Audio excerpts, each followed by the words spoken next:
आज है दिनांक 10 जनवरी 2023, दिन मंगलवार।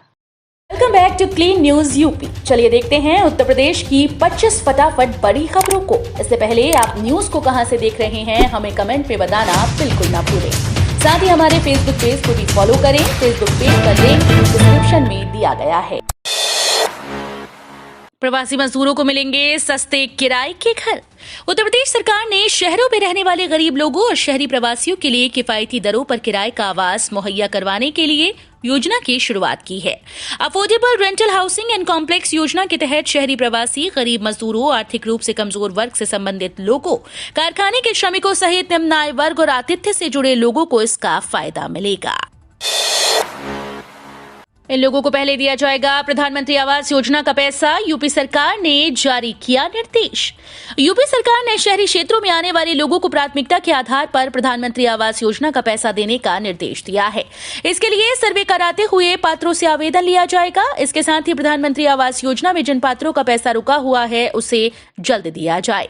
प्रधानमंत्री आवास योजना में 2.5 लाख रुपए पात्रों को दिए जा रहे हैं। प्रदेश में 110 नई नगर पंचायतें बनाई गई और 130 का सीमा विस्तार किया गया है। नगरीय विकास अभिकरण नए क्षेत्रों का सर्वे कराएगा। इसमें यह देखा जाएगा कि नए क्षेत्रों में शामिल होने वाले ऐसे कितने लोग हैं जो प्रधानमंत्री योजना की पात्रता के दायरे में आएंगी। गंगा विलास के बाद बनारस को जल्द मिलेगा एक और तोहफा। सीएम योगी ने किया व्यावसायिक क्रूज चलाने का फैसला। मुख्यमंत्री योगी आदित्यनाथ ने कहा कि बनारस की पहचान अब धार्मिक और पौराणिक शहर तक ही सीमित नहीं रहेगी, बल्कि ये पूर्वोत्तर भारत में रोजगार का सबसे बड़ा केंद्र बनेगा। 2024 तक यहां रोजगार के विभिन्न संसाधन विकसित होने जा रहे हैं। सरकार गंगा विलास का परिचालन शुरू होने के तत्काल बाद एक बड़ा व्यावसायिक जलयान शुरू करने पर निर्णय ले रही है। वो जलयान यूपी, बिहार, पश्चिम बंगाल, असम तक नए उद्योग व व्यापार को जन्म देगा। ग्लोबल इन्वेस्टर समिट के लिए 1.5 गुना हुआ गोरखपुर का निवेश लक्ष्य। फरवरी में लखनऊ में आयोजित होने वाले ग्लोबल इन्वेस्टर समिट के लिए गोरखपुर जिले का लक्ष्य बढ़ा दिया गया है। शासन ने यहां का लक्ष्य पहले से 1.5 गुना कर दिया। गीडा, हथकरघा, वस्त्रोद्योग, जिला उद्योग केंद्र को मिलाकर 64,500 करोड़ रुपए का लक्ष्य प्राप्त करना होगा। अभी करीब 8,771 करोड़ रुपए का निवेश प्रस्ताव प्राप्त हुआ है। उद्यमियों को आकर्षित करने के लिए 20 जनवरी के आसपास निवेशक सम्मेलन का आयोजन किया जाएगा। एएमयू में 9वीं से लेकर 12वीं की छुट्टियां 13 जनवरी तक, 8वीं तक 14 जनवरी तक बंद। एएमयू में कक्षा 8 तक के स्टूडेंट्स का 14 जनवरी तक अवकाश पूर्व में घोषित था। अब कक्षा 12 तक की ऑफलाइन कक्षाएं 13 जनवरी तक के लिए स्थगित कर दी गईं। अलीगढ़ मुस्लिम विश्वविद्यालय के स्कूल शिक्षा निदेशक प्रोफेसर असफर अली खान ने बताया कि जिलाधिकारी के द्वारा जारी अधिसूचना के मद्देनजर एएमयू स्कूल्स में भी कक्षा 9वीं से 12वीं कक्षा तक की ऑफलाइन कक्षाएं 10 से 13 जनवरी 2023 तक स्थगित रहेंगी। बनारस में अब पूरे सप्ताह बच्चों को लगवाएंगे टीका। वाराणसी जिले के अस्पतालों और स्वास्थ्य केंद्रों पर अब सप्ताह के 7 दिन बच्चों का टीकाकरण कराया जा सकता है। अब तक केवल सप्ताह में बुधवार और शनिवार को ही बच्चों को टीका लगाए जाने की व्यवस्था थी। 15 जनवरी से नई व्यवस्था लागू हो जाएगी। इससे स्वास्थ्य विभाग को बच्चों को टीका लगाए जाने का लक्ष्य पूरा करने में आसानी होगी। साथ ही टीका लगवाने वालों को बड़ी सहूलियत होगी। यूपी पुलिस में 37,000 कांस्टेबल की होगी भर्ती। उत्तर प्रदेश पुलिस में कांस्टेबल, जीडी और फायरमैन के कुल 35,700 रिक्त पदों पर भर्ती होने वाली है। यूपी पुलिस कांस्टेबल भर्ती नोटिफिकेशन 2023 जल्द ही जारी किया जाएगा। इस बात की जानकारी खुद यूपी सरकार के वित्त और संसदीय कार्य मंत्री सुरेश खन्ना ने हाल ही में एक ट्वीट के जरिए दी। मंत्री सुरेश खन्ना के इस ट्वीट के बाद अनुमान लगाया जाने लगा कि यूपी पुलिस कांस्टेबल भर्ती 2023 की तैयारियां जोरों पर हैं। इसके बाद से गूगल पर यूपी पुलिस भर्ती 2023 से संबंधित सवाल काफी कैंडिडेट पूछ रहे हैं। उत्तर प्रदेश में इस्पात विनिर्माण संयंत्र लगाएगी हाईटेक पाइप्स कंपनी, बढ़ेंगे रोजगार के अवसर। उत्तर प्रदेश के लोगों के लिए बड़ी खबर है। यहां पर हाईटेक पाइप्स कंपनी इस्पात विनिर्माण संयंत्र लगाने जा रही है। कंपनी ने इसके लिए राज्य सरकार के साथ करार भी किया। कंपनी संयंत्र पर उत्तर प्रदेश में 510 करोड़ रुपए का निवेश करेगी। स्टील पाइप विनिर्माता कंपनी ने सोमवार को कहा कि उत्तर प्रदेश सरकार के साथ इन्वेस्ट यूपी कार्यक्रम के तहत इस बारे में समझौता ज्ञापन पर हस्ताक्षर किए गए हैं। कंपनी ने अपने बयान में कहा कि हाईटेक पाइप्स ने एक बड़ा विनिर्माण संयंत्र लगाने के लिए उत्तर प्रदेश सरकार के साथ करार किया। नए साल पर जल निगम इंजीनियर्स के लिए खुशखबरी, योगी सरकार ने दिया ये बड़ा तोहफा। नए साल में जल निगम के इंजीनियर्स को योगी सरकार ने पदोन्नति का खास तोहफा दिया है। नमामि गंगे और ग्रामीण जलापूर्ति विभाग के प्रमुख सचिव अनुराग श्रीवास्तव के निर्देश पर विभाग के 85 इंजीनियर्स का प्रमोशन किया गया है। 69 अवर अभियंता प्रमोशन पाकर सहायक अभियंता और 16 सहायक अभियंता अधिशासी अभियंता बन गए हैं। प्रमोशन मिलने से खुश इंजीनियर्स की तालियों से जल निगम कार्यालय गूंज उठा। कोहरे से 33 विमान प्रभावित, 487 ट्रेन पर असर। उत्तर प्रदेश के कई जिलों में ठंड के साथ घना कोहरा छाया है। वहीं घने कोहरे के कारण लखनऊ, वाराणसी, प्रयागराज, गोरखपुर, गाजियाबाद, नोएडा समेत कई जिलों में वाहनों की आवाजाही प्रभावित हो रही है। इसके अलावा कोहरे के कारण रेलगाड़ियों की रफ्तार भी थम गई है। यूपी से होकर आने वाली कई रेलगाड़ियां लेट चल रही हैं। 20 जनवरी को अस्थायी कर्मचारियों के लिए मिल सकती है खुशी, आ सकता है फंड। अलीगढ़ मुस्लिम यूनिवर्सिटी के अस्थायी कर्मचारियों के हालात पर इसी इदारे के पूर्व छात्र और शायर जज्बी का ये शेर, जब जेब में पैसे बचते हैं, जब पेट में रोटी होती है, उस वक्त ये जर्रा हीरा है, उस वक्त ये शबनम मोती है, सो आने सच साबित हो रहा है। इन दिनों अस्थायी कर्मचारियों की जेब में ना तो पैसे हैं और ना ही रोटी है। दिसंबर में इन कर्मचारियों को तनख्वाह नहीं मिली। इन सबके बीच 20 जनवरी को कर्मचारियों को खुशी या मायूसी मिल सकती है। इस दिन यूजीसी मंत्रालय और फंडिंग एजेंसी से फंड आ सकता है। कोहरे के चलते कैंसिल ट्रेन, माघ मेले के लिए हुई बहाल। माघ मेले में यात्रियों की सुविधा के लिए रेलवे प्रशासन ने कोहरे के चलते निरस्त ट्रेन को बहाल कर दिया। उत्तर रेलवे लखनऊ मंडल की सीनियर डीसीएम रेखा शर्मा ने बताया कि 14307/08 प्रयागराज संगम बरेली 12 से 20 जनवरी के बीच चलाई जाएगी।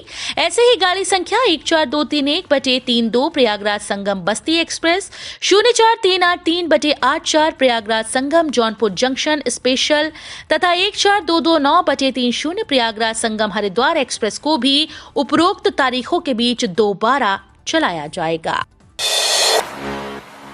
रेलवे में निकली बंपर भर्ती, 10वीं पास ITI वाले फौरन करें आवेदन। रेलवे भर्ती की तैयारी कर रहे हैं तो आपके पास आवेदन करने का शानदार मौका है। साउथ ईस्टर्न रेलवे ने अप्रेंटिस पदों पर आवेदन मांगे। यहाँ fitter, turner, electrician, welder, machinist, painter, cable joiner या क्रेन ऑपरेटर और रेफ्रिजरेटर और एसी मैकेनिक समेत कई ट्रेड्स में कुल 1785 वैकेंसी हैं। इच्छुक और योग्य उम्मीदवार रेलवे भर्ती सेल SER की आधिकारिक वेबसाइट के माध्यम से अपना रजिस्ट्रेशन करा सकते हैं।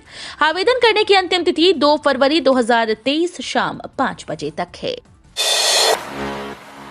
गोरखपुर प्राधिकरण अब गौतम बुद्ध नगर को देगा चक्कर, निवेश का लक्ष्य 60,000 करोड़ पहुंचा। फरवरी में होने वाले ग्लोबल इन्वेस्टर समिट 2023 के लिए गोरखपुर औद्योगिक विकास प्राधिकरण अब 60,000 करोड़ रुपए का निवेश जुटाने के लक्ष्य पर काम करेगा। इसके पहले ये लक्ष्य 40,000 करोड़ रुपए का था। लक्ष्य को पूरा करने के लिए 20 जनवरी के आसपास जिले में बड़े स्तर पर निवेशक सम्मेलन भी कराया जाएगा। आपको बता दें कि योगी आदित्यनाथ ने गौतम बुद्ध नगर की तीनों प्राधिकरण को भी 60,000 करोड़ रुपए का निवेश लाने का लक्ष्य दिया है। घुमंतु गिरोह के अपराधियों पर शिकंजा कसेगी पुलिस, लावारिस वाहनों की होगी जांच, रात्रि गश्त पर खास ध्यान। कोहरा व शीतलहर बढ़ने के साथ ही घुमंतु गिरोह के अपराधियों के सक्रिय होने का खतरा भी बढ़ गया है। इसे लेकर प्रभारी निरीक्षक व थानेदारों को रात्रि गश्त को और प्रभावी बनाने के साथ संदिग्धों पर नजर रखे जाने का निर्देश हुआ। कहा गया कि घुमक्कड़ अपराधियों पर अंकुश लगाने के लिए प्रमुख शहर, बाजार और सुनसान वाले स्थानों पर नियमित गश्त सुनिश्चित की जाए। 13 जनवरी को लॉन्च होगा दुनिया का सबसे लंबा रिवर क्रूज गंगा विलास। 13 जनवरी 2023 को भारत दुनिया के सबसे लंबे रिवर क्रूज को हरी झंडी दिखाने के लिए बिल्कुल तैयार है। प्रधानमंत्री नरेंद्र मोदी इस क्रूज को वाराणसी से रवाना करने वाले हैं। नदी में चलने वाला ये क्रूज MV गंगा विलास अपने पहले सफर पर निकलने के लिए बिल्कुल तैयार है। उत्तर प्रदेश से निकलकर ये बांग्लादेश होते हुए असम के डिब्रूगढ़ तक जाने वाला है। अपने पहले सफर में ये क्रूज 3200 किलोमीटर की दूरी तय करेगा और 50 दिन के सफर में 27 नदी प्रणालियों को पार करता हुआ अपनी मंजिल पर पहुंचेगा।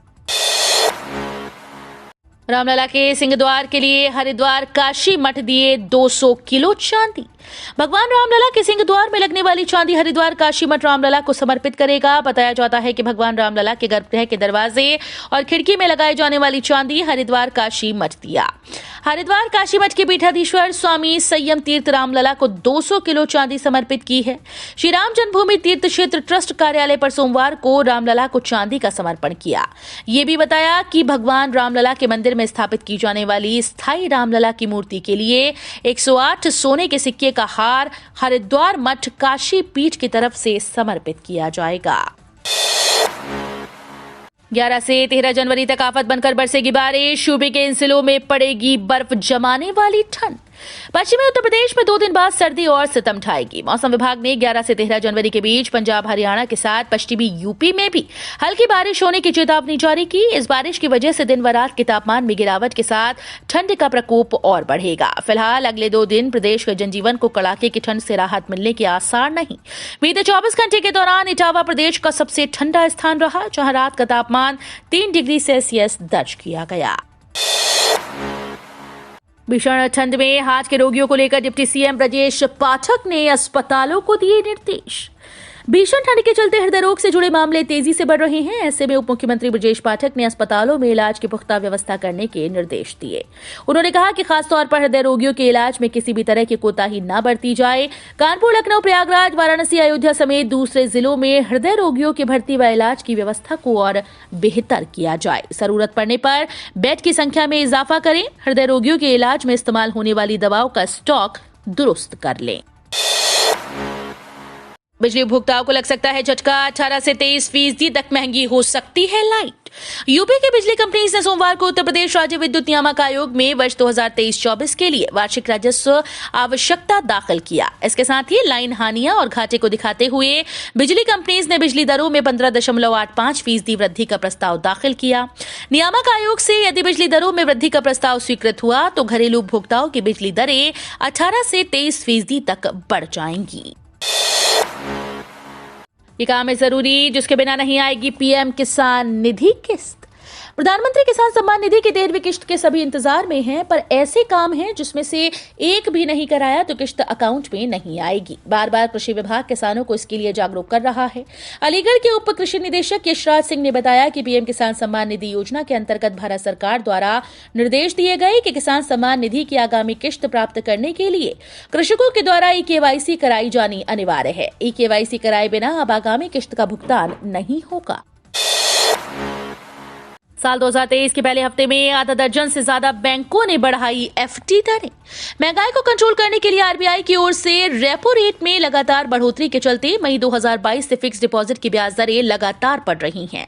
वित्त वर्ष 2022 में मई के बाद से लगातार 5 बार रेपो रेट में इजाफा हुआ। भारतीय रिजर्व बैंक ने मई से दिसंबर के बीच 2.25% की बढ़ोतरी कर दी। दिसंबर की पॉलिसी बैठक में आरबीआई ने रेपो रेट 6.25% हो गई। नवंबर 2022 में अक्टूबर 2022 में 6.77% की तुलना में भारत की खुदरा महंगाई 5.88% तक गिर गई। ठंड बढ़ी तो बाजार से गायब हो गए हीटर व गीजर। गोरखपुर में मनमानी कीमत वसूल रहे दुकानदार।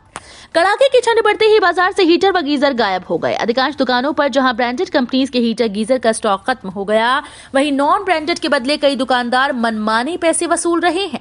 कारोबारियों का कहना है कि बाजार में मांग अधिक होने व स्टॉक न होने से ग्राहक निराश लौट रहे हैं। पूरे देश भर में नया टोल नियम, 60 किलोमीटर के भीतर नहीं होगा टोल टैक्स और फ्री वाला पास भी होगा जारी। अब नेशनल हाईवे पर सफर करना आपकी जेब के लिए भारी नहीं पड़ेगा और सफर भी जल्दी कट जाएगा। जी हां, अब हाईवे पर सफर के दौरान आपको बार बार टोल पर ना तो रुकना होगा और ना ही टोल टैक्स देना होगा। केंद्रीय सड़क परिवहन मंत्री नितिन गडकरी ने लोकसभा में सरकार की इस योजना की जानकारी देते हुए कहा कि अब हाईवे पर टोल प्लाजा की संख्या सीमित होगी, जबकि स्थानीय लोगों को अब टोल नहीं देना होगा। उन्होंने कहा कि अभी कई ऐसी शिकायतें मिलती हैं जिनमें 10 किलोमीटर की रेंज में ही दूसरा टोल टैक्स देना पड़ता है, जो कि गलत है।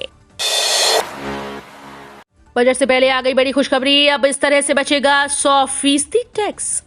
इनकम टैक्स मिडिल क्लास से लेकर अपर क्लास तक सभी के लिए एक जरूरी टैक्स है। इस बार के बजट में सरकार टैक्स को लेकर बड़ा ऐलान कर सकती है।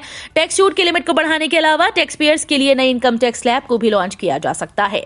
लेकिन इन सब के बीच आप कई अन्य तरीकों से टैक्स छूट का फायदा ले सकते हैं। वित्त मंत्री निर्मला सीतारमण की तरफ से लिस्ट जारी कर बताया गया कि आप कई तरीकों से अपने टैक्स को बचा सकते हैं।